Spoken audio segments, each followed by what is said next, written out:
Alright guys, how's it going? Today we're going to be looking into this 12 horsepower industrial commercial engine, basically just a vertical shaft lawnmower engine, and looking into seeing if we can get it running again and diagnosing some problems with it, I guess. It's been sitting for a while outside, and that's about all I know about it. There is the model numbers on it and everything, the code and everything. Last video we just looked into the spark plug and the air filter a little bit, but and I explained some stuff about an engine and when you're looking to buy one. But today we're going to be looking into seeing if we can get it to run.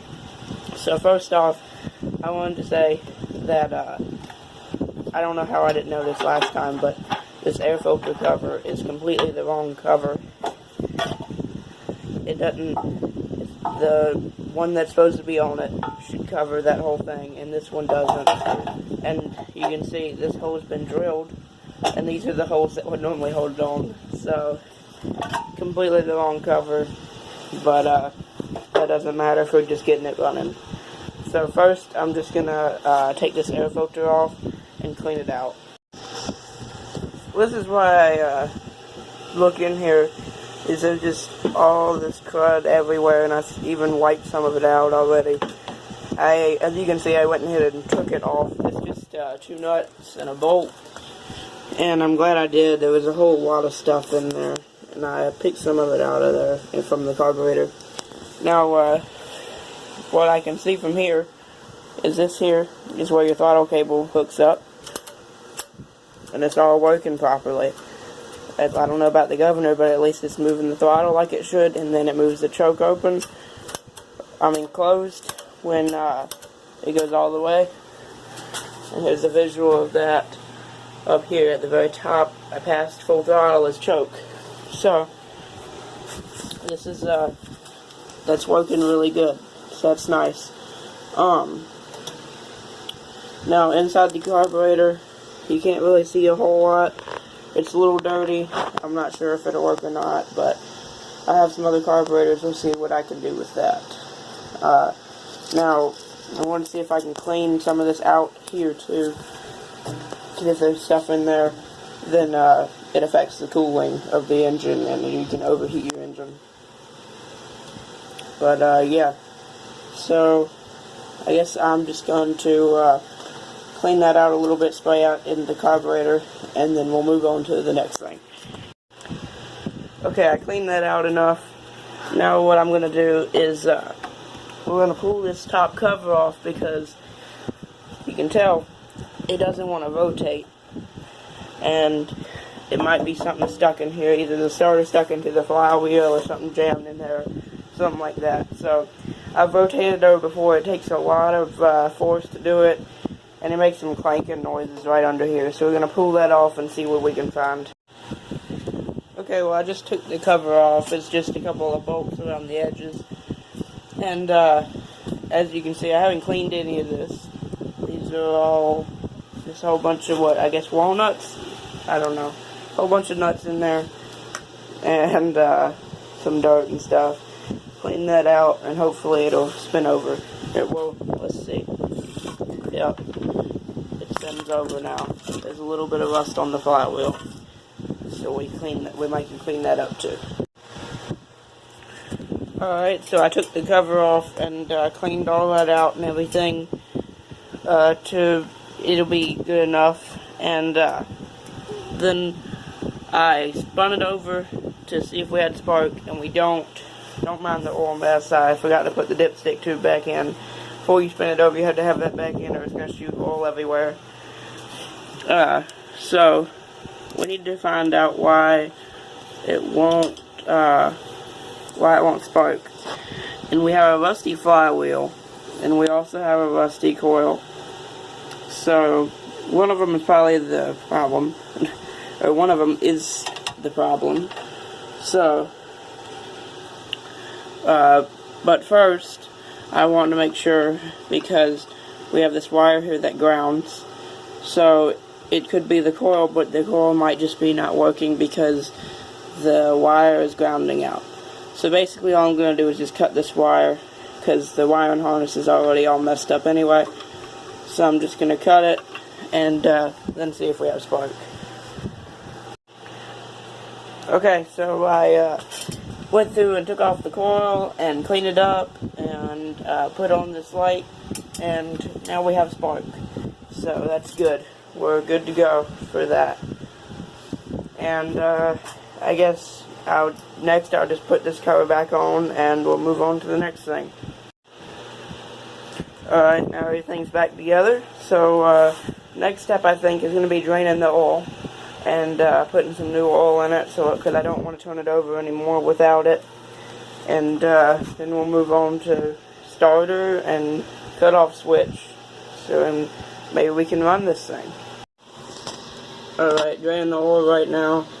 I don't know if you can tell, but it's really, really watery. There wasn't a whole lot in it, but I mean there's oil there, but there's definitely some water too. It ran out really, really fast. Definitely watery. Not a good sign. Hopefully we're okay though. Yeah. I don't know what it's doing, but hopefully we're okay. After it drains out, put the plug back in, and I'll refill it with some either 10W30 or 30 weight oil. Alrighty. I got 10W30 put in it after I drained the old out. So we should be pretty much good to go. I need to rig up a, sorry for the background noise, I need to rig up a switch to turn it off, and then just get some jumper cables and start it up. Alright, so I've rigged up a fuel system and a cutoff switch here, and I'm going to check and see if my cutoff switch works before I try and start it. There's no gas in it or anything, so we're going to do that first. There's no spark plug either. And by the way, before I do it, do not do what I'm doing. It's definitely not a permanent solution. I'm just doing it to try and get it to run for the sake of this video.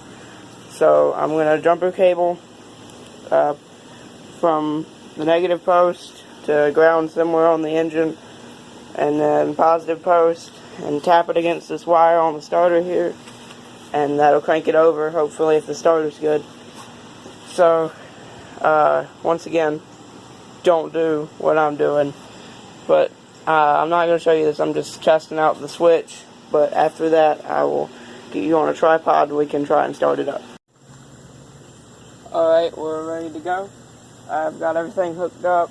My kill switch did not work, but we're going without it. It'll be alright.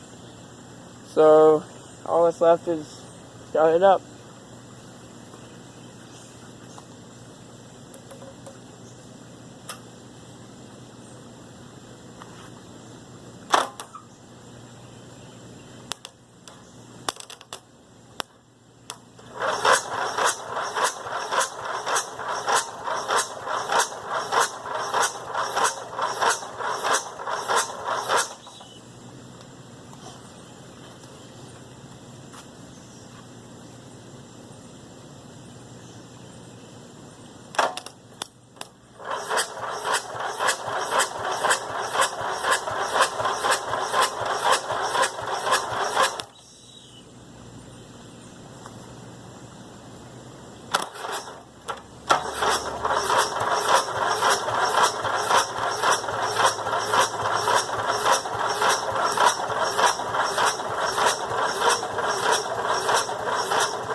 guys, well, thanks for watching.